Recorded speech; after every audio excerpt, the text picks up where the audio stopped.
Mark Donegan, self-healing practitioner and educator, ordained minister, aka Goldilocks. Wow. Um, yeah, I woke up this morning and it was hard to move, and pain didn't necessarily wake me up for a change. I mean, it did. My stomach finally started hurting bad enough. I woke up, and yeah, it was like hard to move. But the thing was, when I went to move, I got shocking jolts of pain from my lower left side spine, and not just the left or right too, but across the lower spine. I couldn't even reach the wall at first to get up. I mean, it was like that. It was like I had to lean into the pain and whimper a little just to touch the wall. And then once I started putting weight on, it wouldn't take it, and it took me a minute to get on my feet. And that's where things have gotten. And sometimes I can walk around, and sometimes I can't. And today, again, I woke up like that. I'm having nerve shocks through my groin right now that just won't stop, which is pain is an experience, and it's always different. And the fear of it getting worse is like the worst thing. I mean, that's what makes it so terrible. And I'm kind of past that because it's, I look at it as an experience, and so as the symptoms have gotten worse, I hope and I think that I'm handling them better. I'm trying to move through this stuff because I have an actual life going on outside of this, but not much of one because I can't operate when I'm sick. And when I talk about sick, I'm talking about dizzy, thrown up kind of sick. And then like with these spinal things that are happening right now through my groin, there's no way I could be coherent. Um, and I'm trying to be for this because I think it's really important that people see what extreme chronic pain is like. And again, I think I'm doing it better than most, and I'm sure some do it better than me. And then there's that thing where people say you can take pain away with your mind. And they're full of shit. It's up to God. It's up to the universe.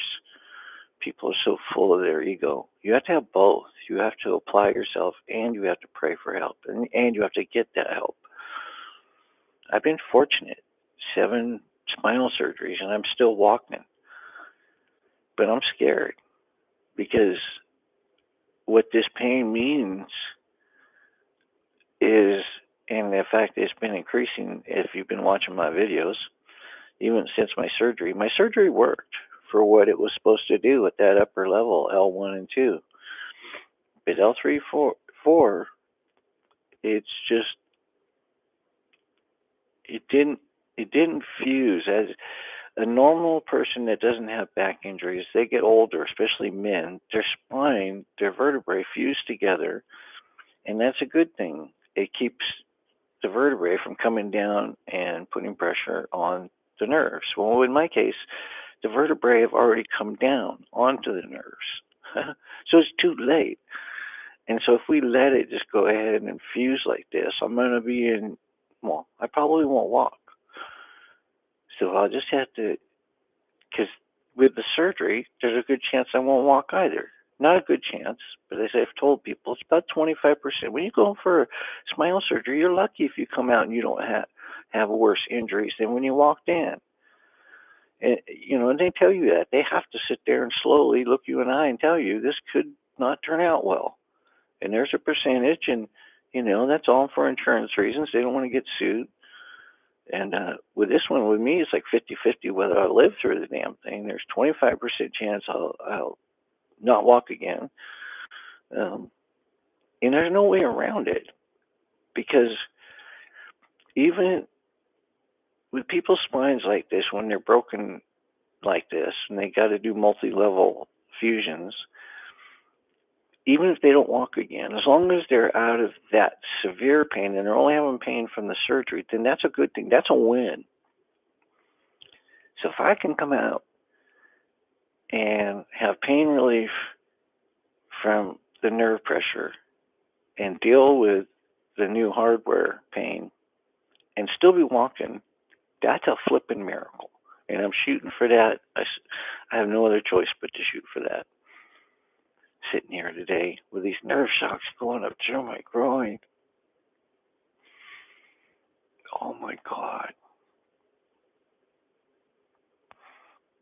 Like I said, it's up to God. Because I did a full workout this morning. I did it in a way I've never done. Went so light and easy and gentle, but all over as best I could. Because even yesterday, I felt it coming, and I was like, dude, you might have to go to the doctor tomorrow. Then I woke up today like this, and I'm like, I ain't going to go to the doctor. Because there ain't nothing much they can do for me. Give me a couple more medications that might help ease a little, but everything's just a little piece. And then, as far as the opiates, I'm at the end of those as far as I'm concerned. I just took some and I went, first of all, I think if you watch the other videos, I'm throwing up when I take any more. And I'm taking enough for the pain.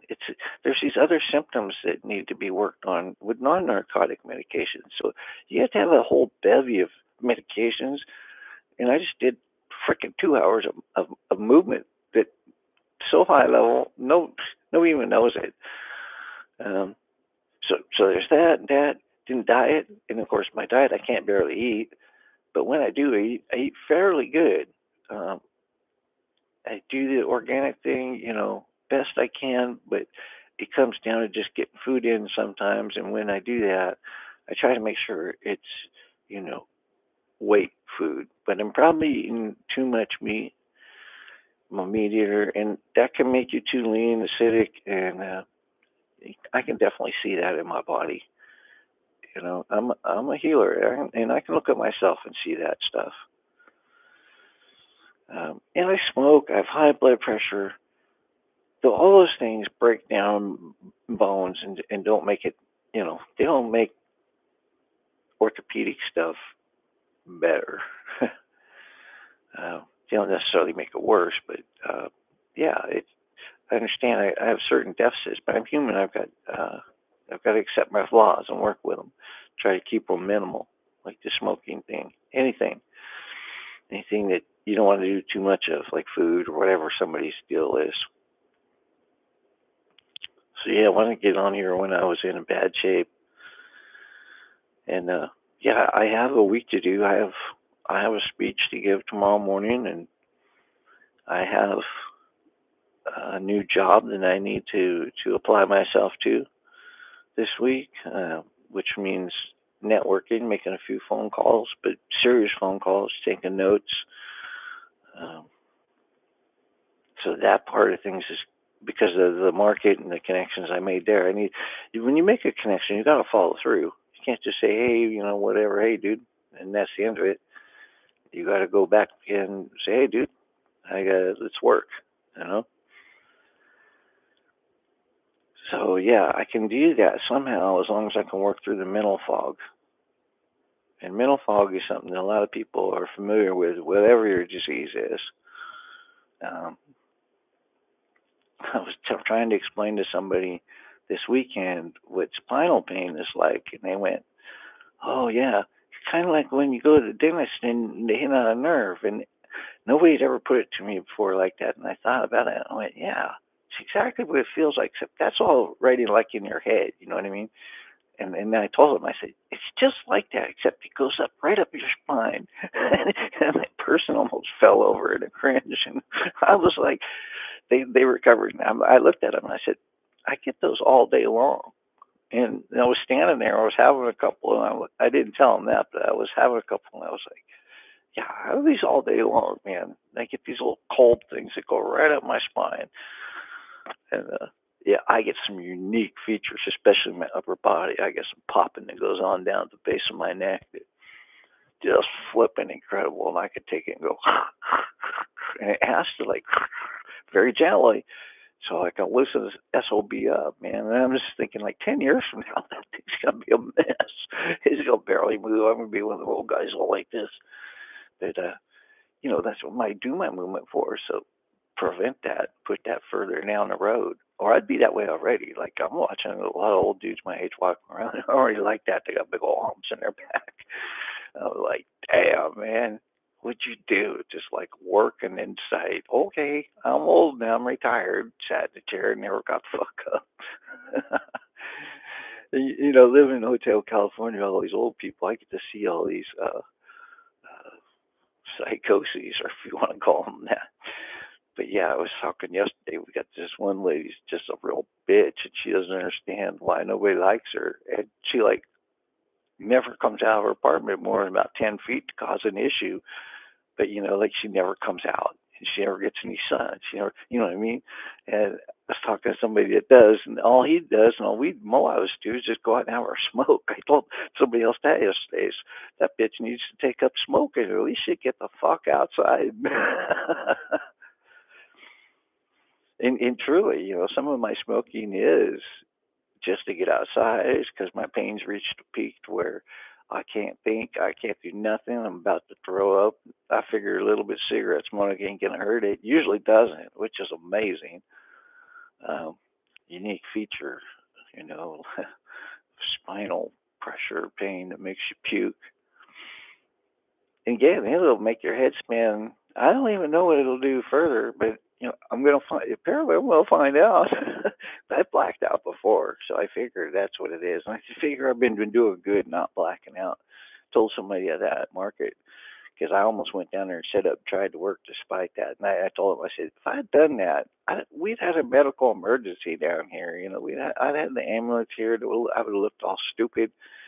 And I'm trying my best not to look stupid, but to still be out society. And that was this morning's thought, going up in front of the supervisors the way I do, and in the condition that I do. Sometimes even I can't hide it that I'm flipping hurting, and my brain ain't quite exactly there. And it's very interesting because I see it, in my writing a lot, but in my speech more and more, where I'm like dyslexic and I forget names, people I've known for years. I could just go blank more and more, and it's been going on for a year or so, really heavily, and I've just been working around it. But at the same time, I'm remembering more and more names because I put my mind to focus on that part. Because whatever little left of my brain is working, I want it to flip and work. Because I know that's how it works. Brain's got incredible power despite pain and medications and whatever. It'll keep on going if you give it as long as you don't turn it off. Because you can literally turn your brain off. I've seen people go insane that way. Check right off this earth, man. Thought they were on another freaking planet. That's some serious shit, dude. And I people here are doing it too. This dude was in the Navy every day. He'd go home, and I think it was like 2 beers. That's the thing. It was the regimen that he stuck to, and he did it religiously, and he also did a meditation. So most people of that age, I was in the Navy, we're all 19, 20, didn't know, and he knew some high level meditations. I knew it then and now, and I know exactly what he did. And so, anyways, he'd go home every day after work. He'd do his 2 beers, and he'd smoke some weed, and just that alone will take you into that meditative space. But this guy, what did he do? Oh, he'd do a tiny little bit of speed, tiny bit. Like he had more control than anybody ever seen. Just a tiny little bit, and that would amp his brain while he was meditating out with the marijuana and the alcohol. And we talked about a lot. He was going out of his body, but he was going to a place. He was taking himself places, and he finally didn't come back from one of them places. And it was an incredible thing. He went in one day in front of his commanding officer and pulled out a joint, just lit it up, started smoking it, telling his commanding officer all the shit that, he was seeing on his planet. And they tried to rehab him and everything, and I met him after they got him cleaned up off of drugs, but his brain was gone, and he was one of a number of guys I knew that did that. So yeah, incredible power of the mind. I learned that 40 years ago. So part of the reason I'm still here doing what I do, and Lastly, I was out there doing my workout this morning behind Rite Aid in front of our apartment, which is, I go out usually around 4:35. I was out there late this morning, about 5:36, and all these homeless I have to deal with some bullshit. And it's like yesterday, I had to call the cops. I had an incident out front. And this morning, my regular guy, I met him the first time I moved in here. He sat down in front of me and shot up. And I had to tell him, get the fuck out of here. And he comes by every day and he cusses and swears and yelling. And he generally doesn't engage people. Like he's not like totally violent. But when he just hypes up, he is. And other times, of course, he's out of it and not on something, and he's pretty docile. But you can never tell what we're going to get with this guy. And he's here like every day, sometimes a couple times a day. And he tests the shit out of me. Like one time, I was working out, and he came and he went about 10 feet because people know better and get close to me because it's going to start swinging. But he got about 10 feet away and stopped. He just stood there. And I just had to look at him and say, dude, do I really got to call the police on you? And he's just like, and then he went on. But he took me to that point. And then this morning it was like, he came, he was being chill, he was going to his normal places, being, whatever, like he was going to go shoot up and in the corner screaming and yelling for a while. And then he went towards our garbage, which I just kicked him out of for like the dozenth time about 4 days ago. And as soon as he started heading for it, I looked at him and I said, oh man, you ain't even going to do this to me this morning. Sure, shit, he did. And yeah, I was fucking hot, man. I was marched over there, dude, get the fuck on, and slammed the garbage door as he was moving on. And it's just like, it's a daily, and it's Monday morning, 7:24, and that shit's already going down in my life. And it's like, oh. Funny too, because I'm out there stretching all in that much pain and trying to make that thing work. And at the same time, I have to consider that I may have to go to town on somebody just in a heartbeat. But I don't worry about it too much because I was out there, I think it was yesterday. I was in so much flipping pain, and I was like talking to myself as normal, and I was just walking out there going, God help anybody, because it was like, if you make me move fast, it's going to hurt. And then that alone is going to make you pay. Yeah.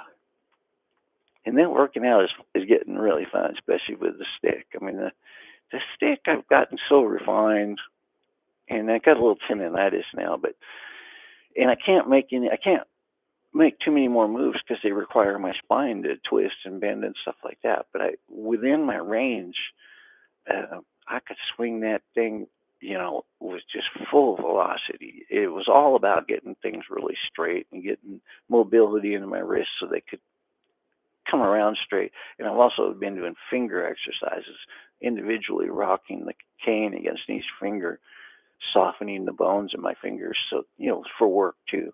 Hands are so important, especially for me. But man, my finger bones are like totally soft. They can take a lot of pressure from that cane. I can rock the cane off any finger, swing it around on any finger, and yeah, I can twirl now, fairly good. It's like I'm learning.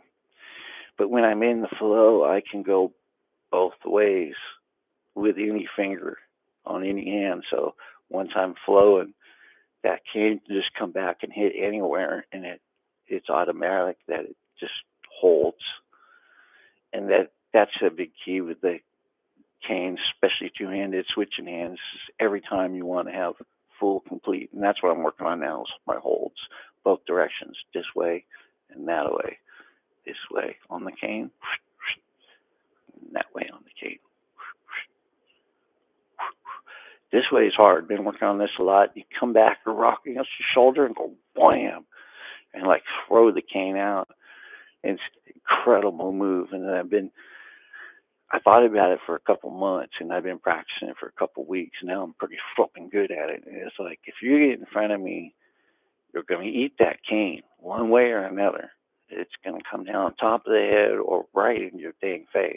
And the last guy I hit him right in the chest. But the way I did it with like power. Like it picked him up and moved him back a couple of feet. It must have flipping hurt, man. That's the same guy I hit when he took a little jab at me with his left, and I smacked it with my cane. Right out of the air. I was just like, I couldn't even believe how quick that I reacted. It was a total reaction, man. That guy did that shit. It was like, and if he hadn't stopped, he would have just got worked. This big old black dude came in and saved his life because I was cocked back and he was coming forward. I was about to take his leg out, and I was already planning on hitting him in the head before he hit the ground. And of course, you can't hit somebody on the ground without getting into big trouble. So, little things I've learned as I've gone along. You know, somebody hits the ground, there's something that you should do. Many people don't know it, but you drop them around yourself. That way, you're legally, it's totally different. So you just drop down on your back and pick your heel up, drop it down into their whatever. You just start dropping heels onto them. Make sure they stay down. Um, Yeah, because almost every time I ever put somebody down, they get the frick back up, and generally pretty quick, unless you just keep hurting them. I mean, God, I don't want to have to do this, but man, these people do test, and there's a few bad boys out there. They may take my full skill. Just think about that this morning too, because I ran into a guy a few days back that I know real well. Been in and out of prison, killed a few people. I wouldn't say he's a friend, but I know him. You know, but anyways, that kind of person can turn at any time. And those just the kind of people I deal with. Most people won't deal with them. I deal with them because, no fear.